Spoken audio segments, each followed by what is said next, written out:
Welcome everybody to the 40th Cultural Majlis online. My name is Sultan Saoud Al-Qasimi. I'm your host for the next hour or so. It gives me great pleasure to be welcoming three great speakers for the next hour. But we'll begin with our first two guests, Peter Jackson and Anne Coles. Peter Jackson is joining us from Sharjah here in the UAE.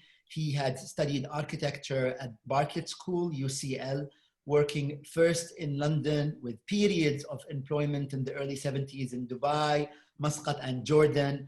He also worked in Zambia before establishing practice in 1980 in Zimbabwe.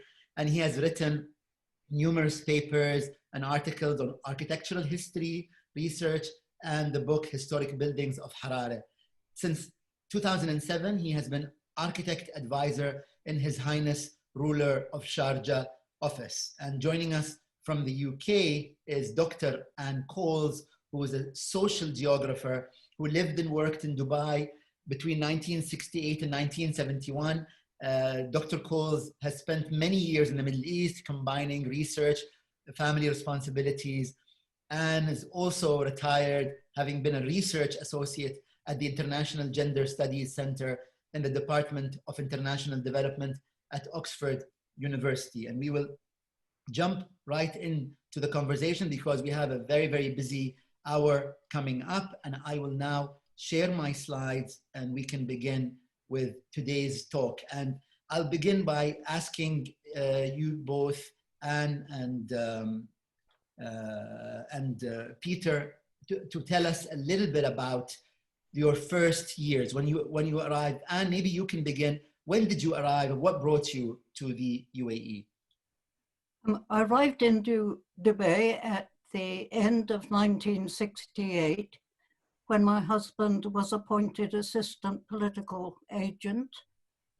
We came as a family. We were very happy there until the end of 1971. Politically, it was a very, very exciting time because this was when the states came together and the formation of the UAE. Peter, how did you, what brought you to Dubai? This is maybe just the UAE hasn't been formed yet. My father was an engineer here. My father and mother were living here. I was in the middle of my year practical after my first degree, qualifying as an architect. And I was just about to give up architecture. I was really fed up with the work I'd been doing. And I came out for 6-8 weeks break in the middle to get my head back together again as a student. And I finished up working in John R. Harris's office at the Rashid Hospital. And that changed my life quite a lot, yeah. And we'll be hearing about John Harris in a few slides from now. But maybe I can ask you a little bit about the early characters of Dubai. What was the characteristic of Dubai, late 60s, early 70s? Anne, if you'd like to start. I think really, what really fascinated me as a geographer was the juxtaposition of the city with the very, very arid desert beyond.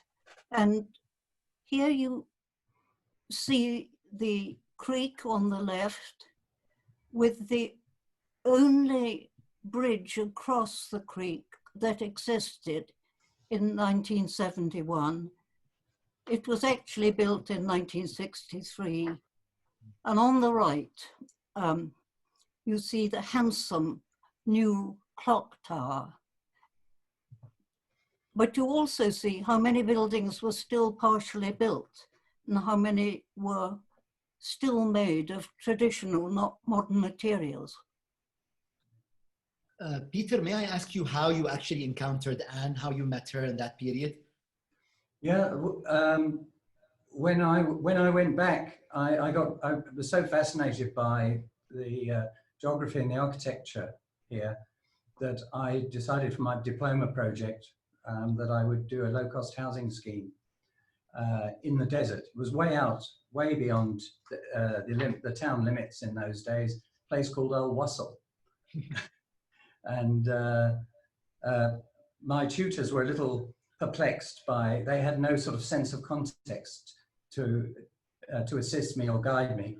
And they put me in contact with Anne, who was at the School of Tropical Medicine and Hygiene, which was close by University College. And she tore my scheme apart very quickly, made me think in very different ways, which was all to the good of me being, qualifying as learning to become an architect. And from it, a long cooperation occurred and friendship. Yeah, that's nice.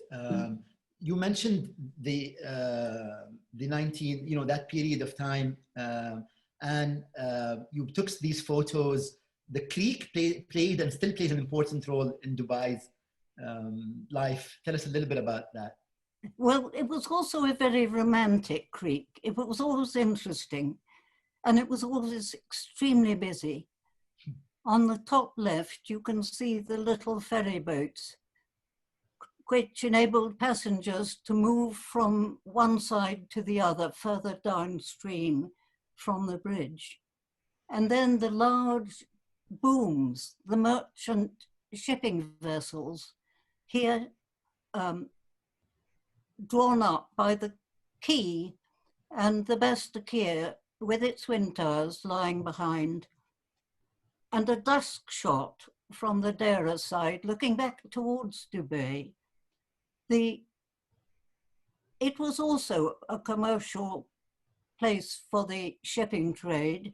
Here the boats are anchored offshore. And finally, a picture of an oil rig being towed out to sea.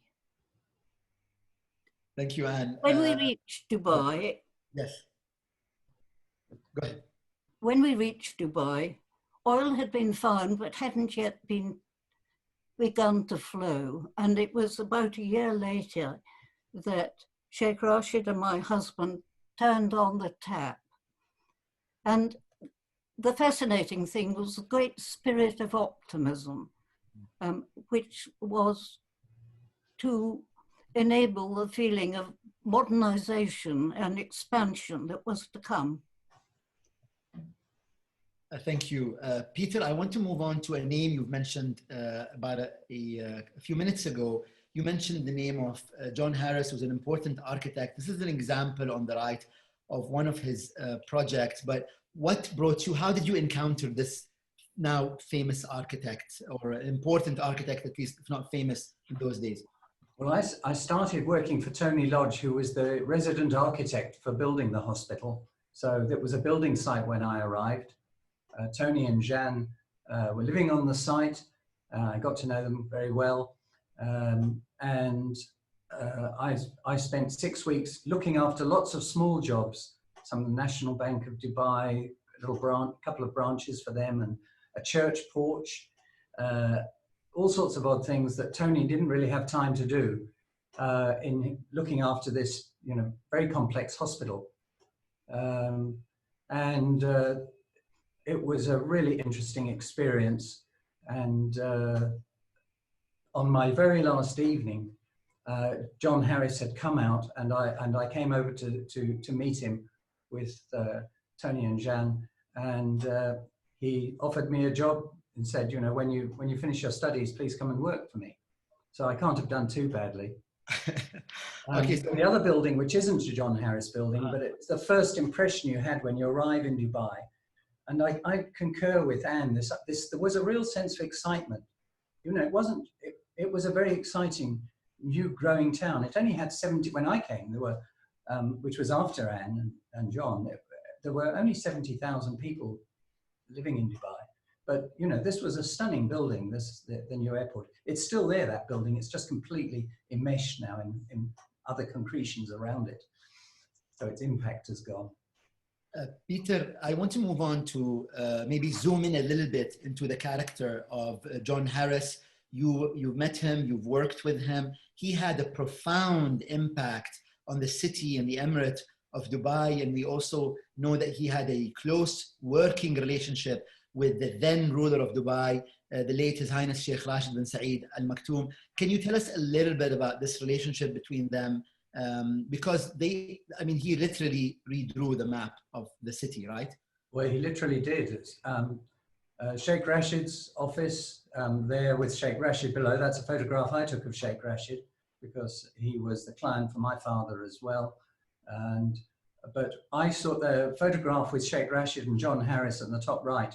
I took that photograph at in the airport terminal. There was an exhibition going on of British consultants, and Sheikh Rashid immediately came across to talk to John Harris, who was not generally a very approachable man. He was very stiff and formal, but the smiles between the two of them, you must remember that Sheikh Rashid spoke no English.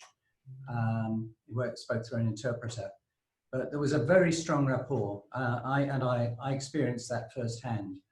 And it was soon after that visit, that meeting, that John Harris was awarded the Trade Center, which at the top there, which would be the tallest building in the Middle East for 20 years or so.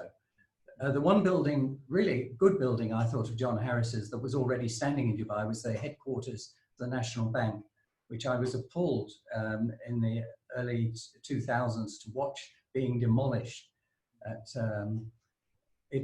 It hadn't weathered so well. It's a harsh climate here, but at the time, it was a wonderful building on the creek, and it worked really well with the dhows in the foreground and the water and the blue sky reflecting. And of course, in the next slide, you see his master plan for Dubai, which went back to the early 60s. In fact, in 1971, I have a copy. This is my copy of the plan, and it was a master plan review, and obviously it grew quite a lot. And this is very deceptive because this is really showing the new roads and the future development, most of which still wasn't there. And you saw in the earlier postcard photographs how underdeveloped even the city centre was. And one of my first impressions at night was flying into Dubai and just seeing all this large grid of streetlights. And when waking up the next day to drive around it and discover there was nothing in between. So there was a grid infrastructure for a new city, just with lots of bare desert still to be developed. It's changed. And I'd like to bring you in here. Before I move to the next slide, maybe I want to draw people's attention to Bastaki, which is the area that we're speaking about today, Bastaki over here. And tell us a little bit about Bastaki. Introduce us to this area of Bastaki. Well, this is a slide in 3 parts. On the right is just a general view of the Bastaki then. And on the left are the plans of the houses which we did research in. First the Bukash house, and then several other houses for comparison. And below is a plan of the Bastaki with the houses which we studied in yellow, and the ruler's court, very adjacent to this Bastaki quarter, which was on the edge of the creek, the customs block, and the warehouses for the merchants. Mm-hmm. And you can see that the left-hand side of the Bastaki, which is in sort of shade in a lighter tone, that was the part that was demolished in the mid-80s, sadly, to make way for the new offices for Sheikh Rashid. Okay. Can you tell us a little bit more about the character of the neighborhood? It is a historic neighborhood. What was it like being there? Well, I think the thing that struck me most was the massive external views of these houses. They were massive. And one could contrast this with the beauty of views from the interior courtyards. Here you see a first floor view across the courtyard of a fine house with a Windtower. You can see the washing on the line on the roof, but looking at across the other houses in the far distance. Yeah. So Peter? in contrast to the plain exterior, what you get here is the courtyards being light and airy and delicately built, both private and safe for the family and its children. Peter, I'd like us to move and talk a little bit about this aerial view. Maybe there's 3 things that they should take note of. Could you highlight a couple of the houses here? Well, Beit Bukash, which was the subject of my survey, is right there in the center, which highlighted. The ruler's diwan on the left. There's the Indian consulate just going out of the picture at the top, next to the warehouses. The Al Fahidi fort just peeking in at the bottom. That's one of the towers of the Al Fahidi fort. And this very large open space in front of Beit Bukash with the roller tree. And the roller tree was very important symbolically, I think, for many communities in the Gulf. It was very often, you would find it through all the Emirates, a roller tree, where people would gather underneath and meet informally in earlier days when there weren't so many buildings. I was very lucky after the end of my survey to be able to go up in a Union Defence Force helicopter and take a series of photographs of the which have now, of course, proved to be quite a useful historical record. And I think it's that proximity between the strategic proximity between the Diwan, between the merchants' houses, the souk, and the wharfage, which are really important. And I think the coming of the Bastaki merchants was really important for Dubai and for its success. And it took over from Sharjah, which was the preeminent port in the 19th century. And Dubai, with the investment and of the Bastaki merchants coming, the Sunni merchants coming from southern Iran from 1900 onwards, transformed Dubai, and Dubai became the preeminent port for the 20th century. I'd like to highlight here maybe what's happening with the traders are offloading some goods, and this is literally right next door to the ruler's court. Is that correct? Yes. And these will be moving between the wharf, between the souk, and these various stores that you see, these like large garage type doors. These were all merchant stores, and every house, had various storerooms, some accessible from the inside, often accessible from the outside. So it was very much stitched together by trade. Peter, since this is the only slide we have that shows Bukhash's house, which shows you the winter and summer sitting areas, could you maybe say a few words about that towards the middle of the slide? Yes, a Majlis, of course, and we are in a Majlis now. Traditionally, the Majlis is on the edge of the house and accessible directly from the front entrance without the men who met there having to walk through the rest of the private quarters. But this one is particularly unusual. The Bukash house was a particular feature of it, and it made it very attractive, was the fact that it had a duplicate Majlis at first floor level, which was used in summer. Because those houses that did have 2 stories experienced summer migration, where the families lived on the ground floor, well-insulated ground floor in winter, and then they moved upstairs in summer, where it was well ventilated and the breezes could flow through. And there'll be more of that as we look at the drawings. Yes. And this was my approach to the house every evening when I meant to measure it. We want to hear about that story, but Anne, can you tell us a little bit about the gates, the doorways of these houses? Well, first of all, before I begin on that, notice the outside, the piled up benches to enable informal summer gatherings in the evening in summer. I thought this was a very nice feature of the external aspect of Dubai. But the doors and the thresholds provided both security and privacy. the massive doors were very rarely opened, other for the entrance of trade goods or for family celebrations like weddings. Normally, only the small wicket door was used. Being low, it required male visitors to bend their heads on entry, thus giving the women in the courtyard a chance to put on a veil or to retreat. In contrast to this, the women normally used another similar but much smaller side door. Fascinating. Thank you so much, Anne.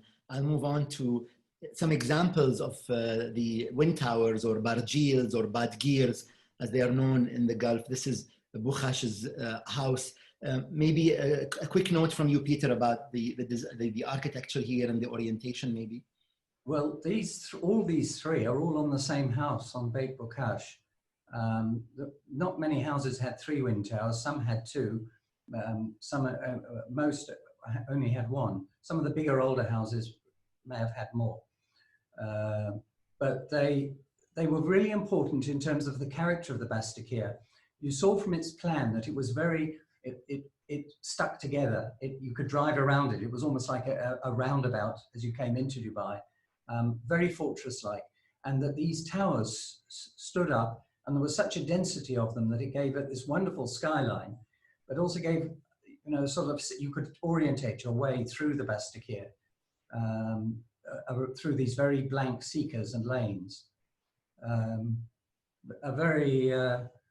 But each wind tower, they're very beautiful, they're very elegant, and they're very functional. But the variety of architecture in them, I thought was very impressive, and I still love them.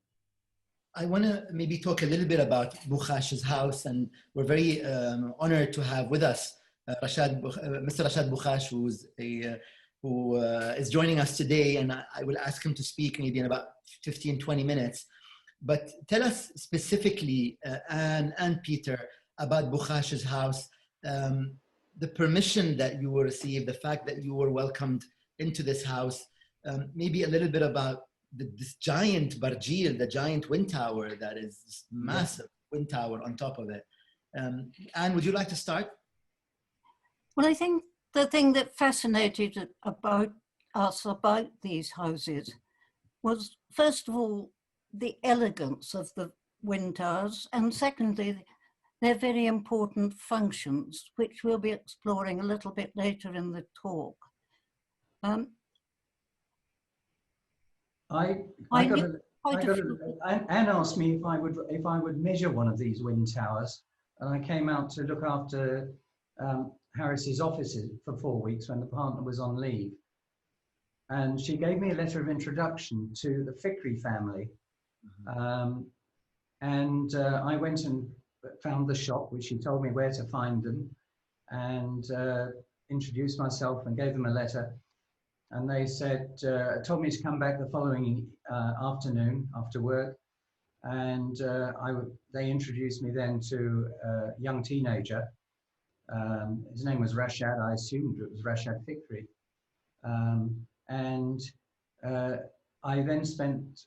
He then walked me over to from the souk to the house.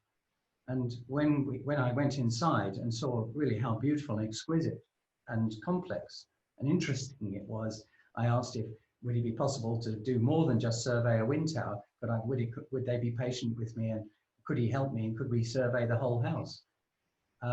Family gave permission, and young Rashad and I spent 3 weeks. I actually have it in my professional logbook for my training. I looked it up yesterday. I spent 62 hours with Rashad, and with interviews, measuring, and over those 3 weeks after work every day.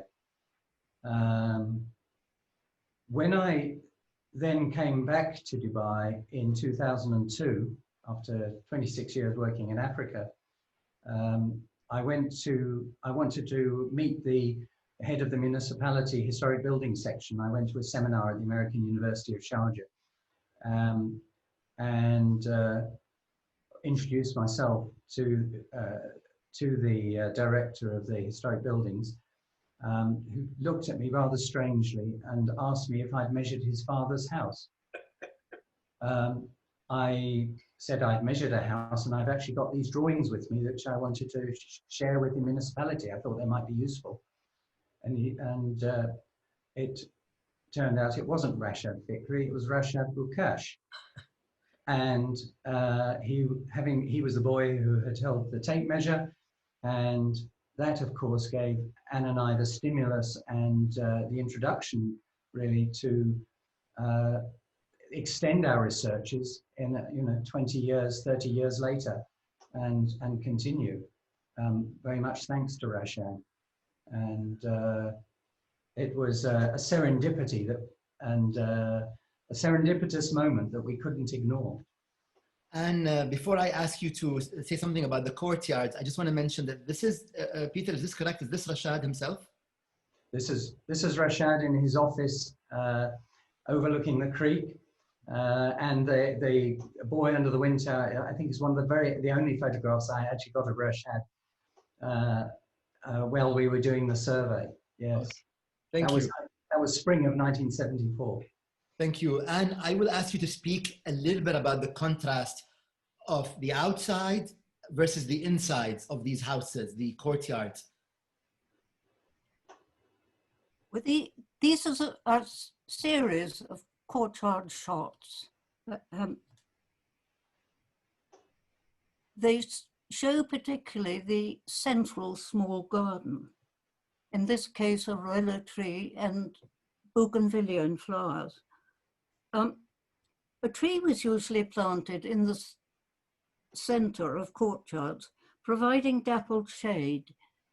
It also had a cooling effect and sometimes provided fruit as well. But perhaps most of all, the greenery of these trees created a tranquil mini oasis in stark contrast to the harsh desert beyond. Peter, maybe I move on to the next slide and you can tell us a little bit about what we're seeing, and I'll also invite Anne back. The photograph on the right I absolutely love, of domestic life in the courtyard. I was, as a man, I couldn't take photograph with people in, obviously particularly with women. So I've always loved that photograph of Anne's. The other photographs of mine were part of, how I did the architectural survey. Lots of photographs that I could then refer to when I was drawing it all up back in London. But again, it just shows the rich variety of architectural styles, Islamic, classical, Corinthian columns, very Persian arches, and all within this framed structure, column and beam, trabeated form of architecture. The heavy walls on the ground floor, insulating the winter accommodation, and the thin walls and screens of the first floor, but letting the breeze permeate through. Exactly the opposite. You want the wind, you want the cool. You're not trying to keep the heat out. So very contrasting between the ground, a great contrast between the ground floor and the first floor, and the very contrasting architectural styles as the houses were built over time. And a new wing, typically, a new wing might be built, for a son getting married and bringing his wife back, and he would have a new suite of rooms built. And Bukash House was particularly interesting because it was one of the bigger houses, not only in plan, but vertically. It was a full 2-story house, and then with the roof as the third level for summer sleeping. And what are we looking at in the middle photo? There are these boxes. This is a large ground floor room which was used for storing merchandise. This could be quite important because there were seasons of the year when shipping was inhibited by the weather, particularly in winter. And you took the photo on the right, correct, with the lady sitting there? Yes, well, I was always very cautious about taking photos of ladies, which is actually why there are almost no photos of me myself from the time in Dubai. But so many outdoor jobs were performed in the open courtyard, particularly rather dirty or messy ones, peeling vegetables, washing furniture, for example. And this outside space was very important. You might like to look also at the left-hand slide and the right-hand one, because here you see wooden trellises and louvres, which of course provide both privacy and also help enable the corridors, particularly the upstairs ones, be safe for children.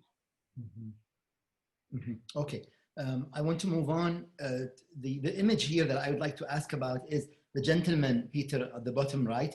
Who is this gentleman? I was very, very happy to meet Ostad Mohammed, and we had to communicate through a translator, but he was the builder of the Bakash and many other houses in the Bastaki. I think that there were 3 or 4 building families, and they would work as a family of builders. So one brother would be the mason, another one would do the screens, another one would look after the wind towers and the artistic shapes, and they shared these different skills between them. Ostad Mohammed was in his 70s, I think, when I interviewed him, but he was able to give me so much first-hand information about the house being constructed, the materials being used and so on. It was invaluable. And then when I came back to Dubai all these years later, I interviewed his son, who by then was the same age as his father was when I met him. And his son, again, was able to share a lot of technical information with me, which we were able to use in the book. Again, you can very clearly see this framed construction, and how all of this decoration is contained within a very simple rectangular outline, which gives it great flexibility. And then, you know, the beautiful peacock screen and the perforation in the little perforations for the women to peep through on the top right there, just below the peacock, you'll see a hole in the screen. That's for the ladies to look out from without being seen. And is the kitchen somewhere here in this image? Yes, the kitchen is an inside room just behind the wall on the bottom left. But outside it, you can see a small table for drying dishes. And in one of the houses we studied, this small stable had become the preferred home of the family milk goat. Okay, thank you. We move on in the interest of time. Peter, tell us a little bit about these internal shots that we're looking at. Well, the top left is the first floor summer Majlis, but when I surveyed, you can see that it was being used as a bedroom. You'll see as well that the electricity has arrived and that it's been sort of the fan there and some light fittings. And so on the bottom left, you'll see some light switches by the door. Below it is the stair there goes up to that Majlis, and that's the door. Those are the doors to the Majlis, the winter Majlis below. So those 2 photographs are in the right position.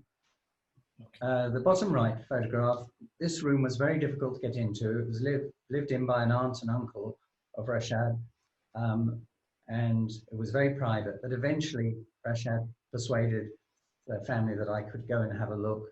I couldn't spend very long there, just able to do some measurements, take a few photographs. The colors were stunning. I still haven't seen anything like it in any other house of the other houses I visited, but very rich. And maybe Anne would just like to talk about the top 2. Well, say a word or two briefly about the well, which is in the middle. We come back to the well later in one of the plans, but in fact the well was slightly raised above the level of the courtyard, and you could access it from the first floor room as well if you wanted to.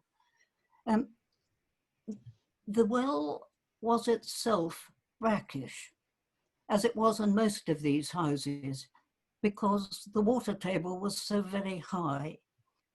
This meant, although it could be used for washing and cleaning, drinking water had to be brought in, often in jerry cans, occasionally in goat skins.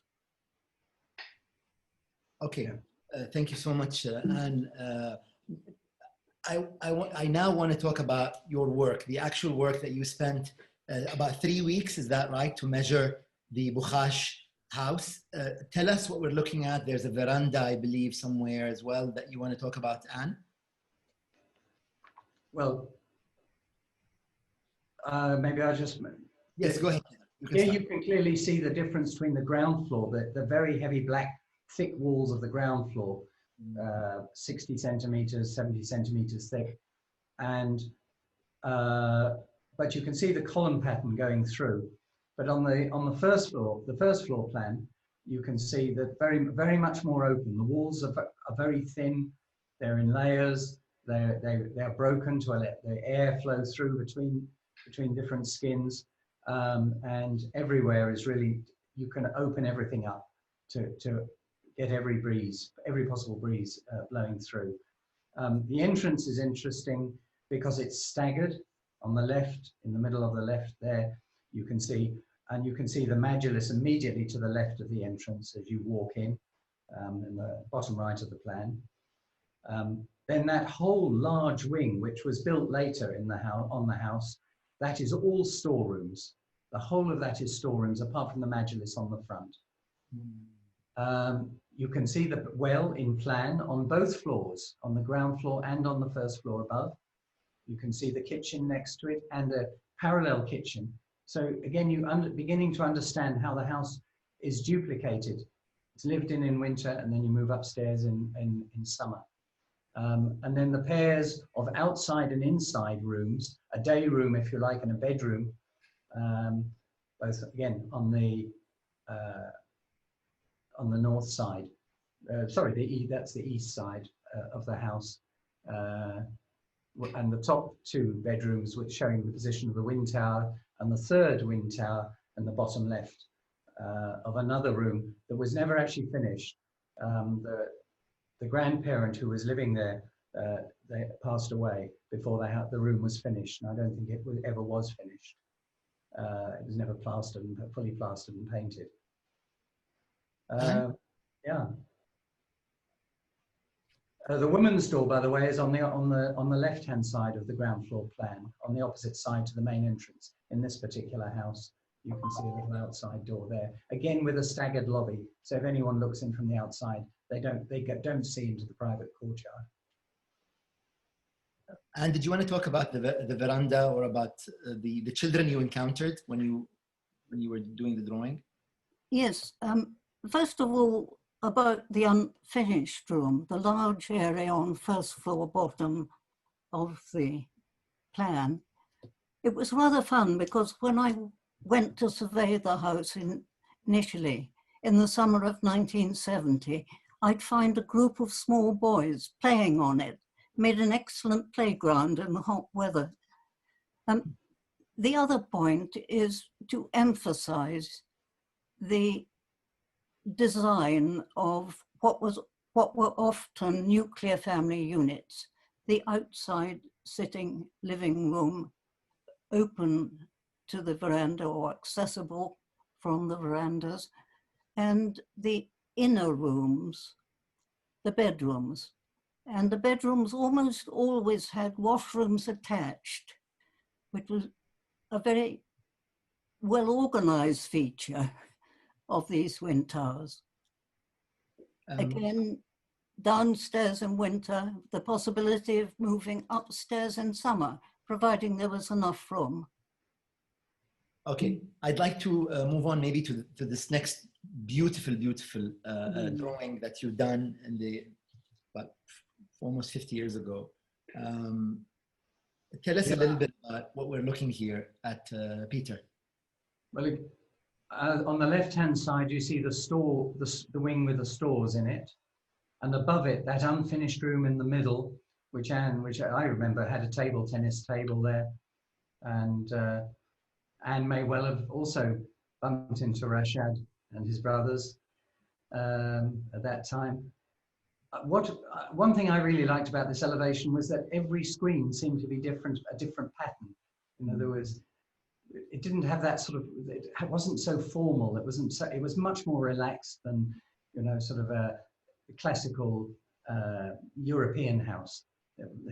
And but you can see how big the wind towers, they're as big again as the house. Mm-hmm. These wind towers only go to the only serve the first floor. And occasionally, you would, on a double-story house, you would find that they would go through to and serve a ground floor room. So, yeah, the garden in the middle is very clear. The little veranda on the right-hand side outside the day room. And you can get a sense of the intricacy of the doors and the stained glass fan lights above. Yeah. Peter, if we move on to this slide here, we get to see something here on the right. Anne or Peter, would you like to tell us what this is here? That's the well that Anne was describing. There's a lovely feature, wasn't it, Anne?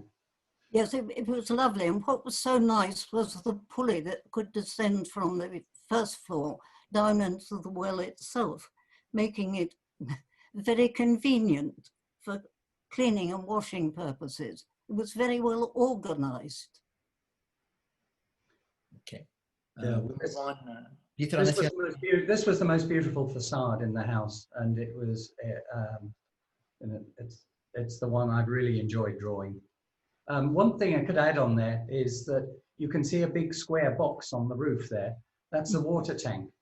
And it was only recently, it was only in a year or two before I measured the house, that water and sewage had become available. You know, a reticulated sewage system had become available to these houses. So they'd just been connected to the new municipal supply. So now you've done the drawing, and then it started getting attention in the local media. And Peter, what is this thing on the right that we're looking at? That's the silver model. When I was finishing the drawings, working in Harris's office in London, and someone had how they got wind of it, I don't know, but I was approached, I think it was by Aspreys, but it was a Bond Street silversmith. And they actually paid me £200, which was quite a lot of money in those days.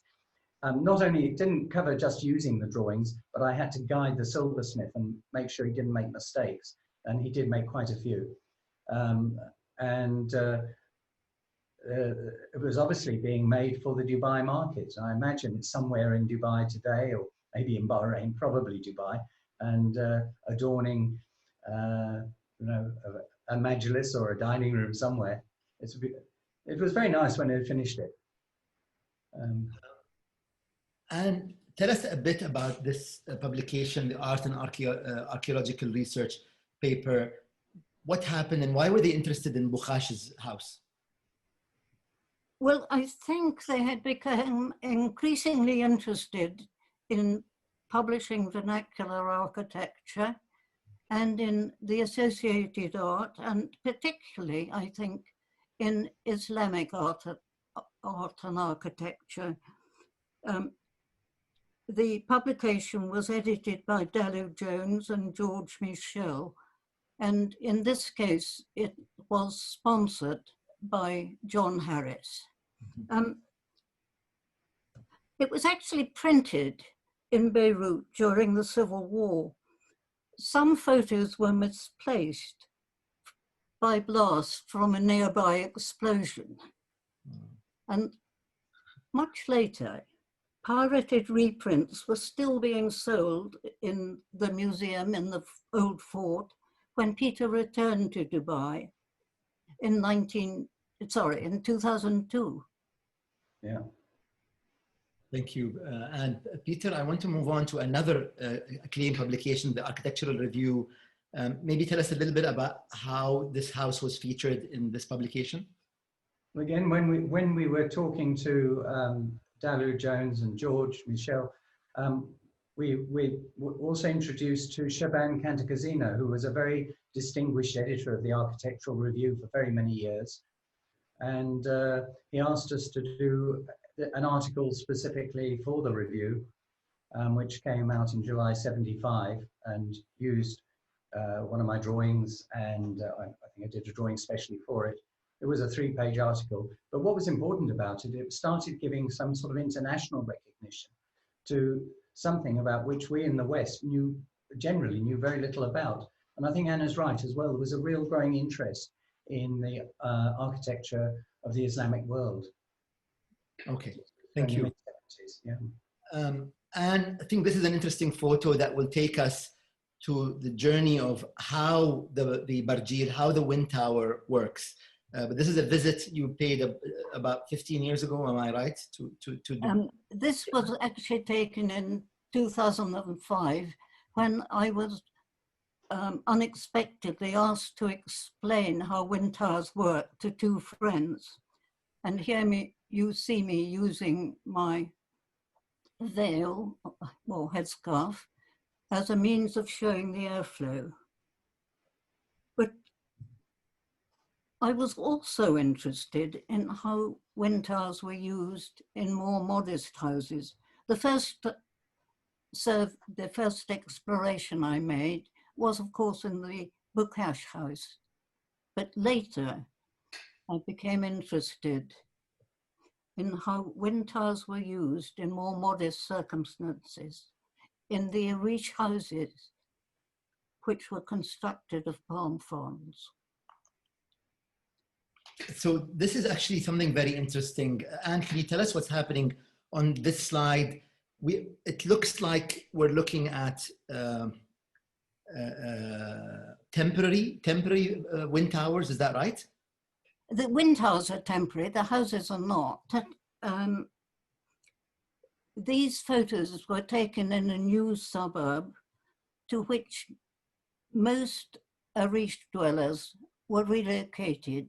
This was because in 1969, there had been a bad fire among Arish dwellers in the crowded central area of the town. So here are 2 pictures of the new suburbs.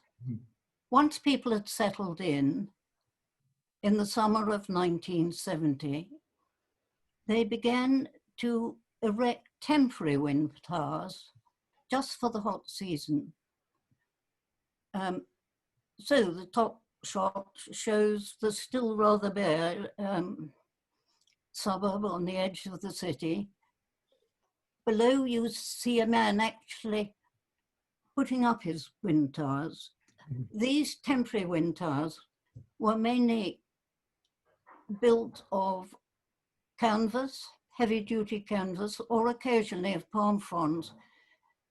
In the summer of 1970, I actually recorded the number of wind towers as they went up from late April until the end of June, when all of them seemed to be there.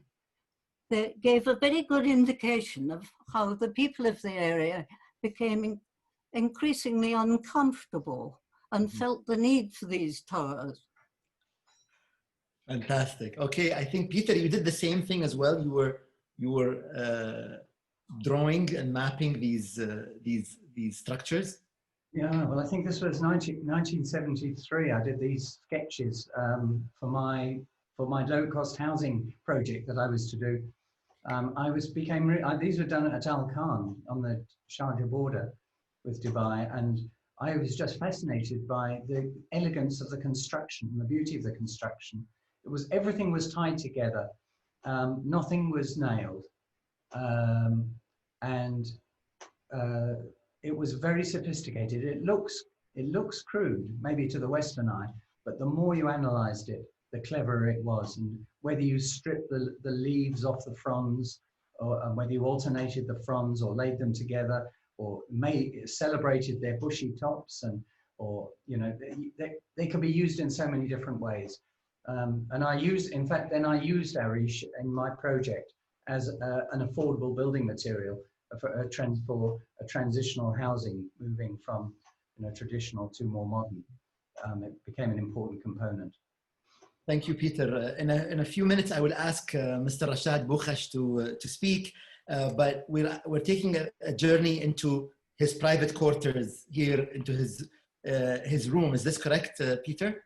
This was Rashad's bedroom, yes, and my sort of little SketchUp models I made to show that the relationship of the wind tower in a room, and how it came down to head height, and how the walls around the room were split also to allow air movement through. Yeah, that's it. And did you want to mention anything about the summer and winter homes here? Yes, I think what's interesting here is this was taken some years after the arrival of electricity. First of all, a ceiling fan, and then later an electric air conditioner. This is slightly incongruous because the beds are actually not under the fan or the air conditioner, they're under the wind tower. And this soft, gentle breeze, or sometimes gentle breeze, was in fact much appreciated, particularly by older folk who disliked the harsher conditions of air conditioning. I might ask you, Anne, to continue speaking and telling us about the importance of the orientation of the wind tower. A lot of us assume that you can just pop up a wind tower on top of a house and it'll work, but that is not correct. I think Peter would be best at explaining this, but I think the important thing to note is the difference of the land and sea breeze on this coastal area. The morning breeze was hot, it came from the desert, and it got hotter, of course, as the day progressed. On the other hand, the sea breeze not only was windier, but it also was fresher. And the interesting thing is that if that afternoon sea breeze was late in its onset, we all became very impatient and rather irritable. Peter? The sea breeze was the important breeze. The morning wind off the desert was hot and dirty. The breeze that came off the sea was 12 knots, twice the speed, much more effective and much cooler coming off the sea in the afternoon between 12 and 4 o'clock. And that's the time when the wind towers were mainly used. I did this exercise. I was trying to understand how the wind would move with these wind towers.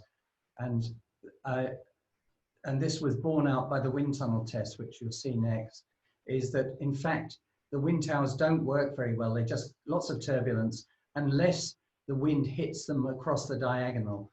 And I checked this out on the plan of the Bastaki houses and the position of all the wind towers, and 90% of them are all facing, they have their diagonal facing at 90 degrees to the sea breeze. And can you tell us about this test that you were conducting, or that was conducted? Well, we met this amazing engineer. I met him professionally, and he finished up doing all this research with us, or for us, no charge. It was a hugely expensive exercise. He was working on the cladding for the Burj Khalifa, and they had a wind tunnel in Melbourne in Australia. And he got a student in who built, from the drawings, built a 1:50 scale model of Rashad's father's house. And it was transparent acrylic, so and it was full of tubes and pressure sensors. And then he built out polystyrene. They built the houses around it, so they simulated the conditions, in which it existed. And then it was on a turntable, so it could be rotated to check it against these different winds. And I went down and did this with them. And what came out of it was they then took all of that, the record that came out of that, and then turned it into computational fluid dynamics studies, which actually show the movement of air as a fluid and how it moved through the wind tower, through the room, and the impact it had beyond that. If the doors of the room were open, then these wind towers were actually ventilating and having an impact on the larger house, as the top diagram shows. And what was really interesting to see on the drawing on the bottom left, the diagram on the bottom left, is how when the air comes down the wind tower, it then sticks to the sides of the room and it flows around the edges of the room and the corners, the bottom corners of the room. And of course, apart from sleeping under the wind tower, that's where all the cushions were. That's where everybody sat around the room. So they really, they worked very well in terms of, and the increase in air velocity was about 1.7 times the velocity of the air at the roof level. Plus, of course, it was free because the wind towers pick up wind at high level. It's free of dust. Closer to the ground, it's much more dirty and it's slower. The friction of the ground slows it down. So we demonstrated, and Ian Jones, really wonderful bit of research he did for us, really clearly demonstrated their worth and that they work, and that they then converted this to comfort studies, and maybe Anne could say a little bit about that as a geographer, the heat studies and comfort. Anne, would you speak about that? So VIPAC applied something called the heat stress index to the airflow findings. And they found the level of the comfort would be good both beneath the wind tower and in the whole of the room it served. This maximization of airflow was especially important for Dubai's humid climate, because where there's no breeze, people become sticky, stay damp and feel hot and then become hotter. But with a good flow of air, sweat evaporates from the body, it becomes cooler and people feel very much more comfortable. So the cooling effect achieved by wind towers is essentially different from that achieved by air conditioning.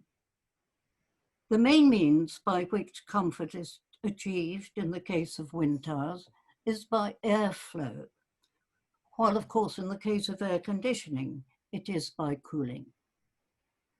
Thank you so much, Anne. I will move to the final slide before I ask Mr. Rashad to speak. And this is the cover of the book in which a lot of your research has gone into. Peter, maybe would you care to say a few words about the process of having this book coming together? And then I'll ask Anne to say a few words before we invite Mr. Rashad in.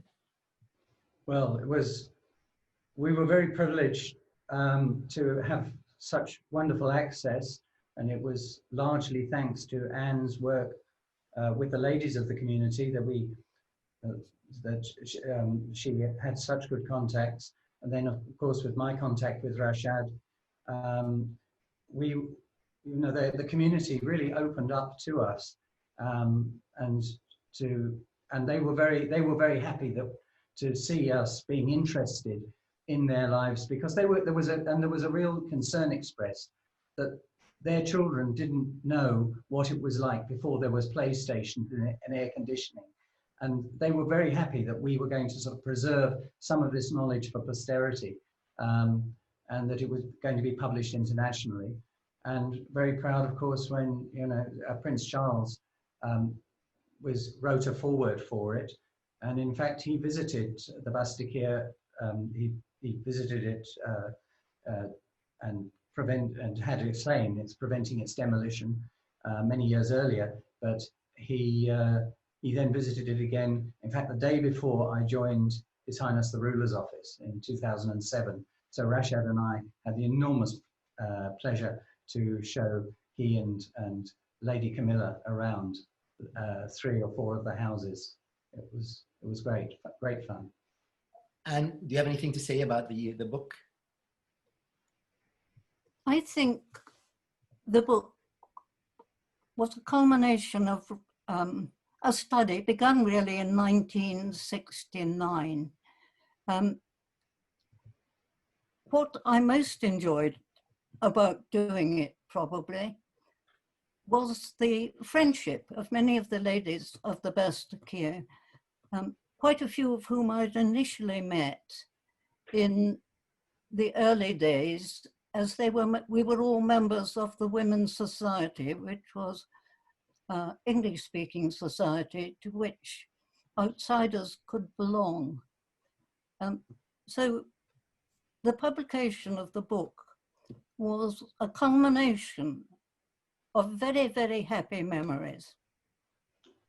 Thank you. And I want to mention that the book is available on Amazon, but it's also available through Medina Publishers. And if you're in the UAE, it's available directly through Peter. If you can get a copy, it's running out. But there's good news. Peter, can you tell us the good news? Can we share? Well, again, I mean, it shows this very special relationship we've had with the local community is that they have now instigated their own initiative, and the book is due to be republished next year in Arabic, which was something that Anne and I really wanted from the outset.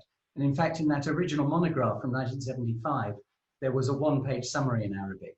So this is going to be very special for us. And of course, it will coincide with the 50th anniversary of the United Arab Emirates, that Anne was there just before it and I was here immediately after it. So yeah, very good news. And so thank you so much to Anne and to Peter. Stay with me, but I want to invite a very special guest and someone that I think by now everyone on this chat would have recognized. It is Mr. Rashad Bukhash, who served as chairman of the Department of Historic Buildings in Dubai municipality, as well as chairing the Architectural Heritage Society, and he is a former member of the UAE's Federal National Council. It's a great honor to have you, Ustad Rashad. Ustad Rashad, you're welcome to talk as you like, but how does it feel like to see your house, your bedroom being shared, and images being measured? Go ahead, sir. Thank you, Sheikh Sultan Al-Qasimi, and thanks for Peter and Anne and everyone who are here with us. Matter of fact, it's memories. I lived in this house from my birth in 1961 until 1968, when I went to United States to study architecture. And matter of fact, Peter, he was my first teacher in architecture. As I always say, when I was only 13 years old, I was helping him catching the meters to get the sizes of the different parts. And every day he was drawing the sketches. And then the next day he was showing to me how he's putting the sketches into drawing. It was very nice. So I liked architecture since then. And my elder brother, who is 4 years elder than me, Fuad, also he went to States to study architecture. So that was the beginning where I loved this. Unfortunately, when I was in the States in 1984, the house was demolished, but my brother Fuad, he was here, and we have some, we can say, sad videos of the demolishing of the house, which was very difficult also. It took like more than a week with bulldozers and other instruments just to put the building down. I don't know what exactly you want me to talk about, Yani Sheikh. If I want to talk, I can talk for 2-3 hours, I think so. Mr. Rashad, can you tell us maybe in your capacity as someone who chaired the Architectural Heritage Society, are we in a better state in the UAE today than we were in the 1980s? Could someone go and demolish such a beautiful house today, or are there different, is there appreciation from society, or are there laws maybe? Much better, alhamdulillah. Yani, we can say in the 1970s, 1980s, it was the beginning of the oil boom, and everyone wanted to make buildings, and the historic areas, it was only 2 stories, and people already had moved from these houses because it was old houses. we always say thanks God that when they made the first planning of Dubai by John Harris and others, all the city was planned except Shandaga and Bastakiya. It was two suspended areas, districts, which the consultant didn't know what to do with them. And Alhamdulillah, because of that, it's that we have Shandaga and Fahedi till today. Unfortunately, Arras area, Deira was a very nice area with a very nice buildings, which most of them gone and demolished because, you know, everyone wants to build 8 stories or 10 stories building and have some income. Alhamdulillah, since I joined the municipality in 1987, and then we did projects like Hatta and Al-Fahedi, Ahmadiyya. Then the awareness came back. I remember late Sheikh Maktoum bin Rashid Al Maktoum, Allah yarhamah. He visited 1993 when we were doing the restoration of Ahmadiyya. And Sheikh Maktoum, he studied in Al-Ahmadiyya school. And on that day, he told Qasim Sultan, the general director of municipality, please restore as much as you can of the historic buildings. So that was the beginning. And since then, for 30 years, which was my period in the municipality, Alhamdulillah, we restored more than 195 buildings in Dubai, and also some buildings outside Dubai, Ajman Fort, Al-Bidiyah Mosque in Fujairah. And now, Alhamdulillah, we do have some regulations, we have some laws, and we can see that all the Emirates and even the Gulf, because the problem we had in the whole Gulf, I think Bahrain, Qatar, Kuwait, and Saudi Arabia, that, you know, people feeling that these are historic buildings and these are something dirty, and we want to have modern buildings, we want to have skyscrapers, glass buildings, and so on. But now, Alhamdulillah, restoration is going well. Just last year, they are starting in Al-Quwain historic city. I do a lot of visits. A lot of restoration is going on in Ras Al Khaimah, Sharjah, Al Ain, and all the different cities of the Gulf, I think, Alhamdulillah. Mr. Rashad, if you allow me, I'd like to ask Mr. Isa Al-Bastaki. Mr. Isa Al-Bastaki actually is working on the book as well, and you met Prince Charles, is that correct? Can you tell us about the encounter when he visited? Well, thank you, Sheikh Sultan. I think, yes, it was in the embassy, and I thanked him for forwarding the book of Windtower. And it seems like he told me, I didn't expect my saying and my comments having such a big impact. And it happened that they restored all the remaining buildings, which was very interesting. Plus, it's very important to see that I worked also with Mr. Peter regarding the first book, Windtower, and we went to him to Bastaki. It's my first time to visit Bastaki to see how these buildings were built there also. Plus, I started, asked Mr. Peter to tell him that why don't we translate now the English version. He was waiting for me since 2-3 years. And then I told him yes, and suddenly I got friends working with us. Now Mr. Farid Capital, Bastaki, Mr. Rashad Bokhash, Mr. Jasim Al-Bastaki, and of course Mr. Peter Bastaki, I call him always, and Dr. Ann. We're working together to have our translation. Yes, I call him Peter Bastaki, yes. So I think it was a very interesting book when it was written at the beginning.